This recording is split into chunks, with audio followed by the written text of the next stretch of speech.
नमस्कार साथियों, सूर्य नगरी यूनिक्लो क्लासेस के यूट्यूब चैनल पर मैं डॉक्टर उर्मिला राठी आपका हार्दिक स्वागत अभिनंदन करती हूँ।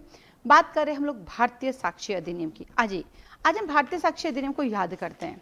बहुत इजी है, अच्छे से हम इसको याद कर सकते हैं। तो देखते हैं भारतीय साक्ष्य अधिनियम हुआ क्या था कि जो अपना वो था, क्या बोलते हैं, इंडियन एविडेंस एक्ट जो था उसको उन्होंने चेंज किया। ज़्यादा चेंज नहीं किया, कंटेंट में ऐसा नहीं कहेंगे बहुत चेंज हो गया। सेक्शन जो अपने 6, 7, 8 जो सेक्शन थे ना रजिस्ट्री वाले 9 तक, वो पूरे एज इट इज़ है, कोई इलस्ट्रेशन चेंज नहीं है उनमें से। तो मोटा मोटा इन्होंने जो है ना, जो ABC हुआ करता था उनको उन्होंने ठीक कर दिया। कुछ एक चीज़ें नहीं डाली, जिनकी रिक्वायरमेंट नहीं थी उनको हटाया है। तो आइए स्टार्ट करते हैं भारतीय साक्ष्य अधिनियम। ताकि भारतीय साक्ष्य अधिनियम है क्या, तो देखते हैं भारतीय साक्ष्य अधिनियम को। आ जाइए। तो हम बात करते हैं, इंग्लिश हो या हिंदी दोनों में भारतीय साक्ष्य अधिनियम है। हम इनको शॉर्ट में बोलते हैं BSA, जो कि अब हो गया 2023 का। ठीक है। फिर आता है आपके पास एक्ट नंबर 47 है। तो अपने पास 3 एक्ट बने। जो हमारा भारतीय न्याय संहिता वो 45 है, भारतीय नागरिक सुरक्षा संहिता 46 है, और ये हमारा 47 है। तो सबसे अच्छी बात याद करने का तरीका बताऊं, जो पहले वाला IPC था वो भी एक्ट नंबर 45 था, अभी वाला वो भी 45 है। तो 45 को याद कर लो। तो पहले कौन आता है, BNS, फिर उसको प्रोसीजर कौन करता है, BNSS, और उसके लिए आपको प्रूफ कौन देता है, एविडेंस, आई मीन भारतीय साक्ष्य अधिनियम। तो याद हो गया 45, 46, 47। तो इसको याद करने की जरूरत पड़ी नहीं, क्योंकि जिसको IPC याद उसने तीनों याद कर लिए। तो आया आपके पास एक्ट नंबर 47। अब उन्होंने इसको डिवाइड कर दिया। ठीक है। कितने पार्ट बना लिए, इसके 4 पार्ट। पहले कितने थे हमारे पास, 3 पार्ट। अब नए वाले में कितने हो गए, 4 पार्ट हो गए। 4 पार्ट को उन्होंने डिवाइड कर दिया 12 चैप्टर्स में। पहले कितने थे हमारे पास, 11, और सेक्शन हो गए हमारे पास 170। पहले कितने थे हमारे पास, 167। ठीक है। इसका जो कमेंसमेंट डेट है 1 जुलाई है 2024, और इसका जो सिग्नेचर डेट है 25 दिसंबर है 2023, और इसका एक्सटेंड पूरे इंडिया में है, क्योंकि अब नया बना है तो वैसे भी जम्मू एंड कश्मीर पे अप्लाई होना ही है।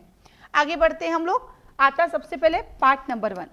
सबसे बड़ा सरप्राइज, जब आप पार्ट नंबर 1 खोलेंगे बेटा जी, तो आप देखेंगे पार्ट नंबर 1 का अपना कोई क्या बोलते हैं, टाइटल नहीं है, सीधा चैप्टर 1 आ गया। तो पार्ट 1 के अंदर आ गया आपका चैप्टर नंबर 1। चैप्टर नंबर 1 क्या कहता है, चैप्टर नंबर 1 कहता है मैं हूं आपका प्रीलिमिनरी। आप जितने भी कानून पढ़ते हो सबसे पहले क्या पढ़ते हो, प्रीलिमिनरी पढ़ते हो। ये लीजिए प्रीलिमिनरी, सेक्शन नंबर 1 2 का 2। अब जो चेंजेस देखने को मिलते हो कहाँ देखते हैं, सेक्शन 2 में। सेक्शन 2 पहले हमारा सेक्शन 2 पहले रिपील था, सेक्शन 3 हमारा इंटरप्रिटेशन क्लोज था। अब वो सेक्शन 2 बन गया और डेफिनेशन क्लोज हो गया, और डेफिनेशन क्लोज में अब डेफिनेशन आ गई। तो आइए देखते हैं डेफिनेशन क्या क्या है। तो 2 का 1 कहता है। अब देखिए, हाँ एक और गड़बड़ है, ये हमारा सेक्शन 2 है, 2 के सबसेक्शन 1 के अंदर डेफिनेशन है। अब सबसेक्शन 1 और 2 आ गए, उसमें डेफिनेशन है।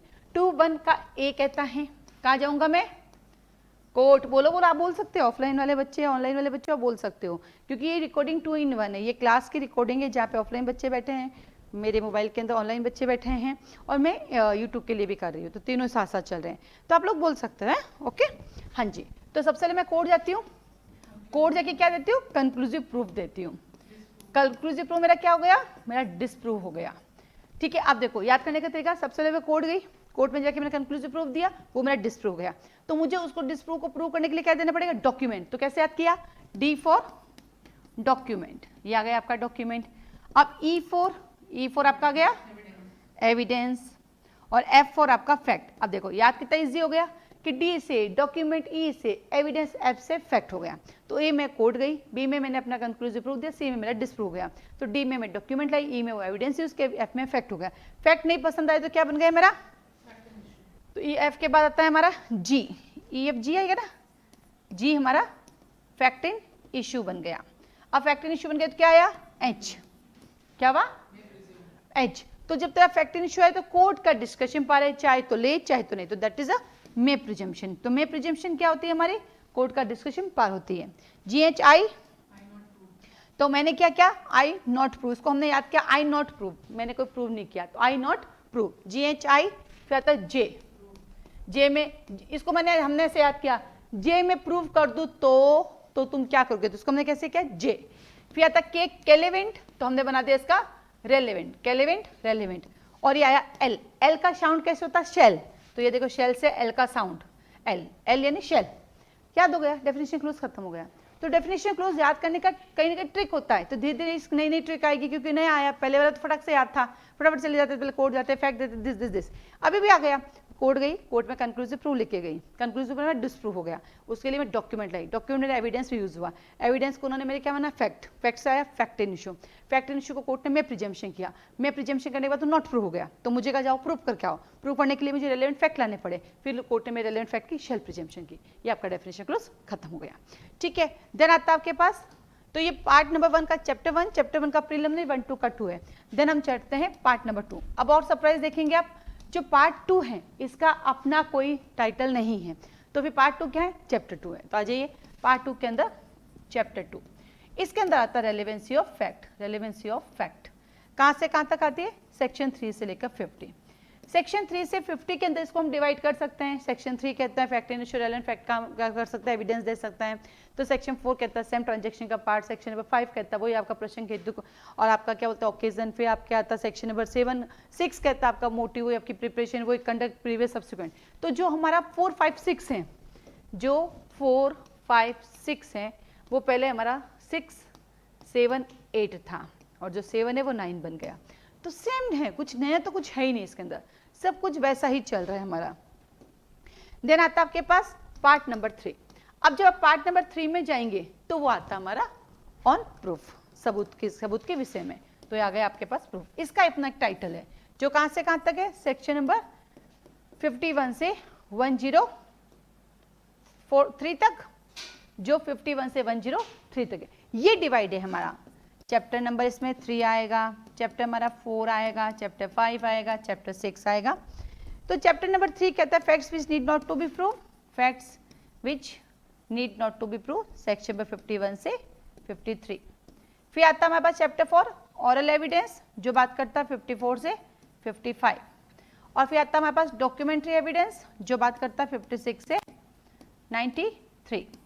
और देन आता है हमारे पास chapter 6 exclusion of oral by documentary evidence, 94 से लेकर 103 तक। Chapter same to same, no change. Chapter 1 से लेकर चैप्टर 6 कोई चेंज नहीं है। देन चलते हैं हमारे पार्ट नंबर 3 की तरफ। पार्ट नंबर 3 क्या कहता है, जो पहले था वही पार्ट नंबर 4 की तरफ, सॉरी, जो पहले था वही अब है, नया कुछ नहीं है उसमें भी। तो चलिए पार्ट 4 की तरफ। पार्ट 4 क्या कहता है, साक्ष्यों को प्रस्तुत करना और उसका इफेक्ट क्या होगा। तो आता है production of evidence and effect. कहां से कहां तक, 94 से लेकर 170 तक। कहां से कहां तक आएगा, 94 से लेकर 170 तक। अब ये चैप्टर डिवाइड है आपका 7, 8, 9, 10, 11 और 12।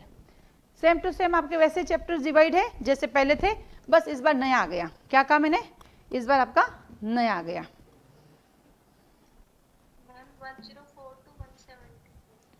1042, अच्छा मैं 94 लिख दिया, हाँ 1042, क्योंकि ये 103 तक अपने यहाँ पे लिख दिया था। ठीक है, 104 से 170। अब आता है यहाँ से वापस चैप्टर नंबर 7 क्या कहता है, burden of proof. Burden of proof कहाँ से कहाँ तक, 104 से 120। फिर आता है आपके पास एस्टोपल, जो बात करता है 121 से 123। फिर आता है विटनेसेस को बुला के लेके आओ जाओ, तो आ गए आपके विटनेसेस। 9 कहता है विटनेसेस, जो आता है 124 से 139।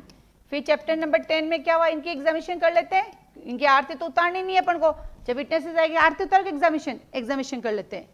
140 से 168। फिर आता है चैप्टर 11 कहता है इम्प्रॉपर एडमिशन एंड रिजेक्शन, तो आता है improper admission and rejections of evidence, section number 169। और देन आता है आपके पास चैप्टर नंबर 12 बिना मतलब का, सेविंग्स एंड रिपेल, 170। इसको इसलिए बनाना पड़ा कि अब तक कोर्ट की जो प्रोसीडिंग है वो पुराने एक्ट से चल रही है, तो ये बता रहे पहले वाला रिपील हो गया और जो उसकी चल रही प्रोसीडिंग उसके चलने दो, बाकी के अब चलाएंगे। ठीक है, वैसे तो भारतीय साक्ष्य अधिनियम का इफेक्ट रेट्रोस्पेक्टिव प्रोस्पेक्टिव दोनों होता है, ये अब आ गया, लेकिन इससे पहले जो प्रोसीजर उस पर, लेकिन जो प्रोसीडिंग स्टार्ट हो चुकी है वो उसके लिए अप्लाई होगा। लेकिन मान लीजिए आपने, जैसे ये आ गई, अब आपने मान लीजिए 1 जुलाई को अप्लाई हुई और आपने 30 जून को कोई ऑफेंस किया है, आपको पकड़ा है, किया है, उस समय प्रोसीजर तो बोला ऐसे केसेस में हम इंडियन एविडेंस है भारतीय साक्ष्य अधिनियम को लागू कर सकते हैं। लेकिन जो ऑलरेडी जो पेंडिंग केसेस है, क्या याद रखना, जो पेंडिंग है वो पहले की तरह चलेगा, बाकी सब इनकी तरफ चलेगा, ठीक है। फिर आता है भारतीय साक्ष्य अधिनियम कैसा कानून है, एक प्रोसीजर लॉ है। कैसे इसका नेचुरल, लेक्स फॉरी लॉ है हमारा। फिर आता प्रोसीजर लॉ में भी कैसा लॉ है, ये एक एडजेक्टिव लॉ है, एक विशेषण विधि है। मतलब ये प्रक्रियात्मक विधि कितनी होती है प्रोसीजर लॉ में, सीपीसी आता है, सीआरपीसी आता है, एविडेंस आता है, लिमिटेशन आता है, सारे आता है, उन सब में ये भी आता है। लेकिन इसका एक और वर्ड यूज किया, ये क्या है, एडजेक्टिव लॉ है, यानी ये प्रोसीजर में भी विशिष्ट है। क्यों विशिष्ट है, क्योंकि सब जगह अप्लाई होता है, चाहे रेवेन्यू मैटर हो तो भी इसकी रिक्वायरमेंट है, सिविल मैटर हो तो भी इसकी रिक्वायरमेंट है, क्रिमिनल मैटर हो तो भी इसकी रिक्वायरमेंट है। और ये और क्या करता है, ये क्या करता है, लैंड ऑफ क्या तो जो आपका एक्शन कैसे रहता है, लैंड के अकॉर्डिंग रहता है कि जहाँ जहाँ जाना है, जहाँ जो चीज़ अप्लाई होनी है उसके अकॉर्डिंग अपने आप को कन्वर्ट कर लेता है, ठीक है। इसलिए इसको बोलते हैं लेक्स फॉरी लॉ। तो इसी तरह से हम लोगों की क्लासेस चलती है, आपको ज्वाइन करना तो आप मुझे कॉल मैसेज कर सकते हैं। 21 सितंबर से हम लोगों के नए बैच शुरू हो रहे हैं। वैसे तो हमारे हर महीने बैच स्टार्ट होते हैं। ऐसा क्यों, क्योंकि हमारे मानना है कि सारे बच्चे एक समय एक साथ एक जगह पे नहीं पहुंच सकते, तो हमारे यहाँ रहता है जैसे नया सब्जेक्ट नया बैच। और वैसे अब तो जमाना रिकॉर्डिंग का है, आप कभी भी ज्वाइन कर सकते हैं, बीच में भी ज्वाइन करोगे तो भी दिक्कत नहीं आएगी। अब तक जो पढ़ा हुआ आपको रिकॉर्डिंग मिल जाएगी, बट हाँ वो रिकॉर्डिंग का पढ़ना पड़ेगा, नहीं पढ़ो तो फिर नए बैच से ज्वाइन करना। एलएलबी की अलग से क्लासेस नहीं चलती है, सिर्फ जुडिशरी की क्लासेस चलती है। जुडिशरी के लिए आप एलएलबी फर्स्ट सेमेस्टर से भी हमें ज्वाइन कर सकते हैं, एलएलबी कंप्लीट होने के बाद भी कर सकते हैं। इवन अगर आपको एलएलबी के 10 साल हो गए और आपको लगता है मैं दोबारा कर सकती हूँ, यस, क्योंकि हम तो पूरा एक लाइन पढ़ाते हैं, तो आप 10 साल बाद भी कर सकते हैं, कभी भी ज्वाइन कर सकते हैं। आज के लिए धन्यवाद।